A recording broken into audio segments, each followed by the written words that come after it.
এমনিতে আপনার রামানন্দ, তারপরে ধুলোর গন্ধ, এমনিতেই ব্ল্যাঙ্কেট ছাড়া হয় না। কিছু কষ্ট বা কিছু সিদ্ধান্ত একেবারেই নিজের হয়, যা সবার সাথে শেয়ার করা যায় না, আর শেয়ার করেও কোনো লাভ হয় না। তার থেকে নিজের কথা, নিজের সিদ্ধান্ত সময় অনুযায়ী প্রয়োগ করা উচিত। নমস্কার আমার প্রিয় ইউটিউব পরিবার, তোমরা সবাই কেমন আছো? আশা করছি তোমরা সবাই অনেক ভালো আছো, সুস্থ আছো। আমিও ভালো আছি।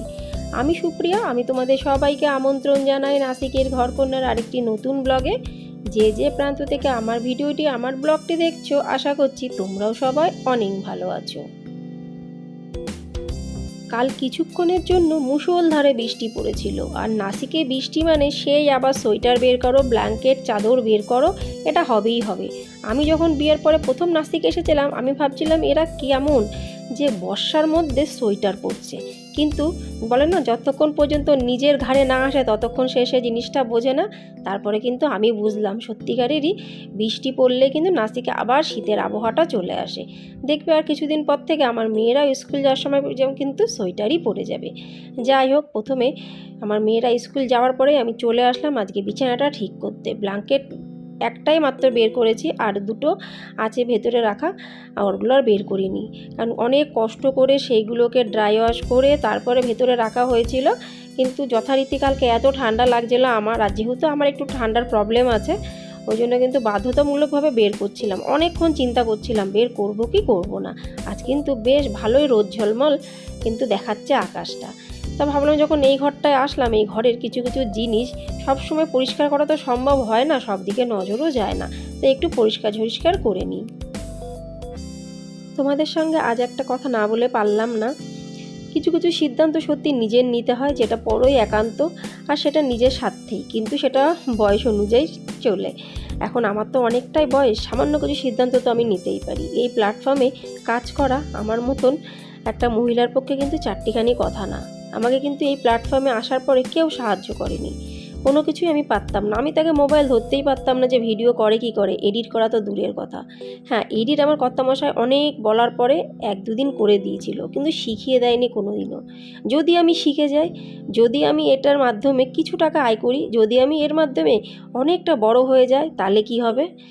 হতেই পারে তার মানসিকতা এরকম, জানি না। আমি সেই ব্যাপারে কোনো সময় জিজ্ঞাসাও করিনি, আর তার সাথে কোনো সময় আলোচনাও করিনি। কিন্তু যেহেতু আমার একটা ইচ্ছা, খুব ইচ্ছা, যে এই প্ল্যাটফর্ম থেকে আমি একদিন বড় হবই, জীবনে একটা সফলতা তো অন্তত পাই, ওই জন্য আমাকে যে কিছু যাই বলুক এই প্ল্যাটফর্মে, আমি সবসময় তাদের কাছ থেকে শিখি, যে একটুখানিও শেখায় তার কাছ থেকে শিখি। আমি অনেক নেট ঘাঁটি, আমি মোবাইলে বিভিন্ন ধরনের ভিডিও দেখি, যে ভিডিওগুলোর মাধ্যমে আমি কিছু শিখতে পারবো, এমন না যে বেকারকার কিছু। সব কিছুর মধ্যেই ভালো মন্দ মিশানো থাকে, সেটা আমাকে নিজেকে বুঝে নিতে হবে যে আমি কোনটা থেকে শিখতে পারবো। আজকে এই একটা রুমকে ডিপ ক্লিন করছি। বিছানা তো প্রতিদিনই পরিষ্কার করতে হয়, কিন্তু রুম ডিপ ক্লিন কিন্তু আমি প্রতিদিন করি না। আজকে করছি, আবার এক সপ্তাহে পরে করব। প্রতিদিন যদি এটা করি তাহলে কিন্তু রান্নাবান্নার দিকে যাওয়াটা একদমই সম্ভব না।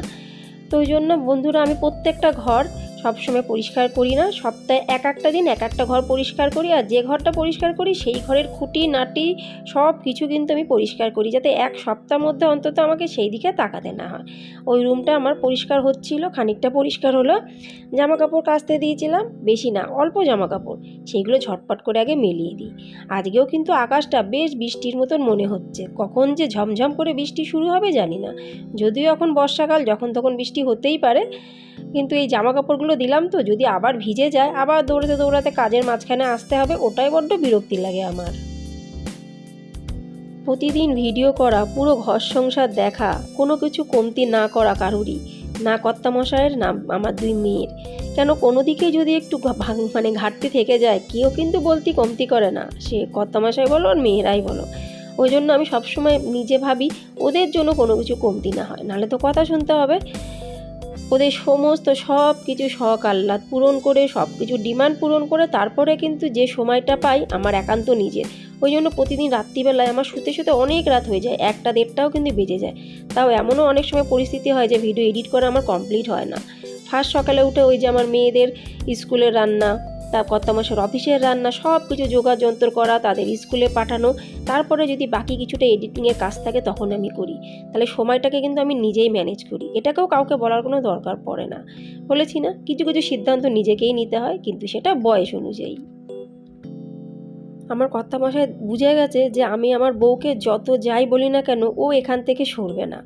ওই জন্য সে এখন আর কিছুই বলে না। সে যত রাতই আমি আমার মোবাইল নিয়ে বসে থাকি না কেন, সে বুঝতেই পারছে ও এডিটিংয়ের কাজ করছে, কোনো কাজ করছে, ওই জন্য কিন্তু এখন আর বলে না। বলে নিজেই ভাবে, বলে ওকে আর লাভ নেই, ওকে আর আমি ফেরাতে পারবো না। কেন কি আমি প্রথমেই বলে দিচ্ছি কিছু কিছু সিদ্ধান্ত একদম নিচের, আর এটা আমি পুরো ভেবেই নিয়েছি যত যাই ঝড়ঝাপটা আসুক না কেন আমি এই প্ল্যাটফর্ম থেকে একদিন না একদিন বড় হবেই। কোনো মানুষ একদিনে পারে আর কোনো মানুষ 100 দিনে পারে। আমি নাই 100 দিনের প্রতীক, তাতে ক্ষতিটা কি? আমার মেয়ে দুধ আর এই চকোস, এই জিনিসটা চকোস না, এটা একটা বেশ ভালো খাবার, চকোস না সরি, কিন্তু এর নামটা আমি এখন ভুলে যাচ্ছি। আমার বড় মেয়ে পছন্দ করে, কিন্তু সকালবেলায় যখন আজকে দিয়েছিলাম বললো মাম্মা এগুলোর থেকে না কেমন গন্ধ বেরাচ্ছে। আমি বললাম ঠিক আছে এখন খাস না, এখন অন্য কিছু খা। তো ওইটা আমি একটু রোদের মধ্যে দিলাম। আসলে অনেক দিন যদি একটা ডাব্বার মধ্যে রাখা হয় তবে কিন্তু একটু কেমন ভস্কা ভস্কা গন্ধ বেরায়, ডাব্বাটা পরিষ্কার করলে আবার ঠিক হয়ে যাবে। তো ওই জন্য পুরো একটা থালার মধ্যে আমি ঢেলে দিয়েছি, তারপর ওটাকে পরে আমি অন্য ডাব্বাতে রাখবো। তোমাদেরকে আগেই বলছি, দেখো রুটিগুলো আমি তো তুললাম একটা পটে, তার মধ্যে আমি এখানে 2টো রুটি না কুচি কুচি করে রাখবো। কেন জানো, আমি কিছুদিন আগে এক বান্ধবীর বাড়িতে এই খাবারটা খেয়েছি, আমার খুব ভালো লেগেছে। তখন আমি বললাম এটা কি করে বানিয়েছিস, ও আমাকে পুরো বলে দিল। আর এর মধ্যে একটু যদি ডিম ভুজিয়ে দেওয়া যায় খেতে খুবই ভালো লাগে। তো দেখা যাক, করার চেষ্টা করি, প্রথমবার করব আর তোমাদের সাথে শেয়ার করব। আর এই খাবারটা কিন্তু সত্যি বলছি যদি বাসি রুটি হয় তাহলে বেশি ভালো লাগে, কিন্তু যেহেতু আমার কাছে বাসি রুটি নেই, টাটকা রুটি, জানি না কতটা ভালো লাগবে। তো প্রতিদিনকার মতন আজও খুব সুন্দর 2টো কমেন্টস তোমাদের সাথে আমি শেয়ার করতে চলেছি। প্রথম কমেন্টসটি লিখেছে মঞ্জুরি দে দিদিভাই। মঞ্জুরি দিদিভাই লিখেছে, সুপ্রিয়া তোমার গৃহপ্রবেশের ব্লগটা দেখলাম, খুব ভালো লাগলো, খুব সুন্দর করে তুমি শাড়ি পরেছো, সেজে গুজে গেছো, খাবার ওখানে প্রচণ্ড ভিড়। হ্যাঁ গো দিদিভাই, আমি ভেবেছিলাম যে আমি মনে হয় তাড়াহুড়ো করে তাড়াতাড়ি এসেছি, কিন্তু আমার ধারণাটা একদমই একদমই ভুল। আমি গিয়ে দেখলাম সত্যি খাবার ওখানে ভালোই লাইন ছিল, আর অনেকের খাবার খেয়ে দিয়ে কিন্তু বাড়ি চলে গেছিলো। আমার এটা একটা খুবই ব্যাড হ্যাবিট, খুবই ব্যাড হ্যাবিট।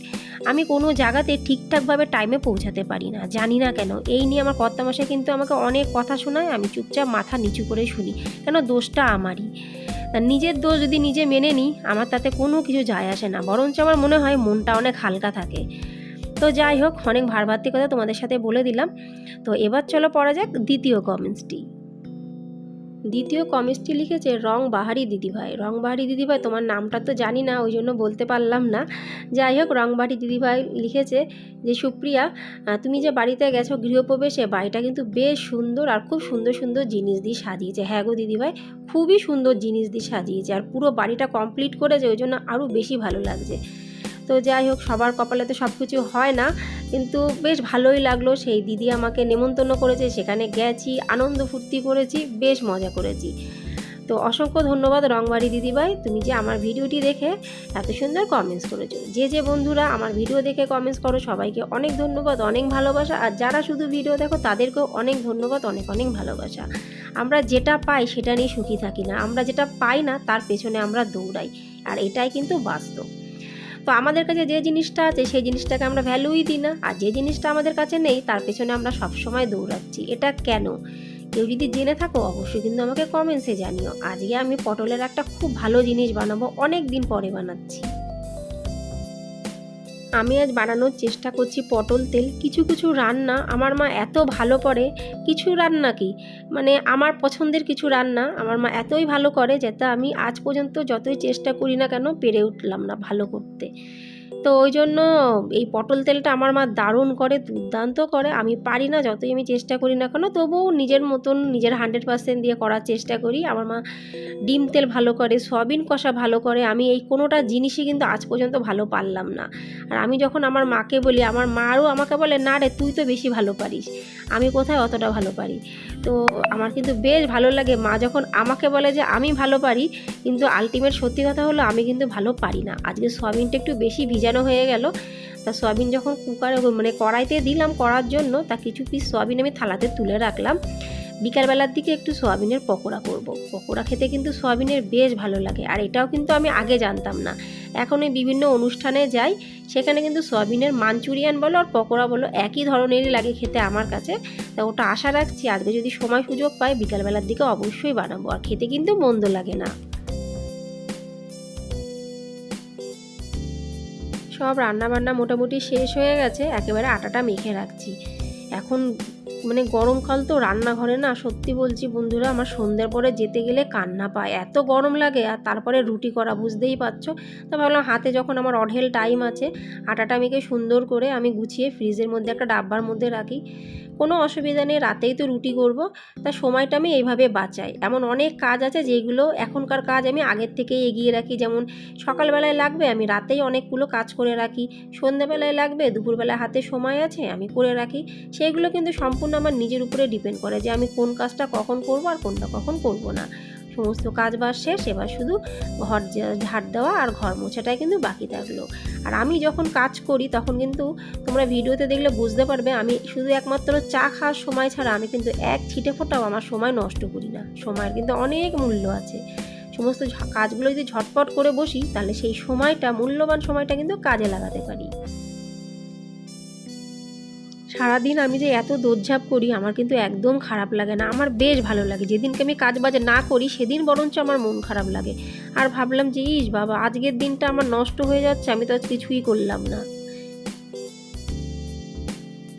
আজকে আমি একটা নতুন ধরনের রান্না করেছি, নতুন মানে আমি ভিডিওতে কোনো সময় এই রান্নাটা দেখাইনি আজ পর্যন্ত, তো বেশ ভালো লাগে এটা খেতে। তো আজ দুপুরবেলার মেনু একবার তোমাদের সাথে আমি শেয়ার করে দিই। ভাত আছে, রুটি করেছি, ভাত আছে, তার সাথে সাথে বানিয়েছি পটল তেল, এই দেখো। আচ্ছা রুটি দিয়ে একটা উপমা মতন বানিয়েছি, এটা বিকালের জন্য বানিয়ে রাখলাম, কারণ আমার বড় মেয়ে এসে দুপুরবেলা খেতে চায় না, ও বলে যে কিছু একটা অন্য কিছু হলে ভালো লাগে খেতে, তো ওর জন্য বানিয়েছি স্পেশাল। যদি ছোটোটা খাবে খাবে, কিন্তু ওর মধ্যে পেঁয়াজ দেওয়া তো ও না খাওয়ার চান্সই বেশি। আর বানালাম সয়াবিন কষা, আর তার সাথে সাথে দেখো এই যে দেখতে পাচ্ছ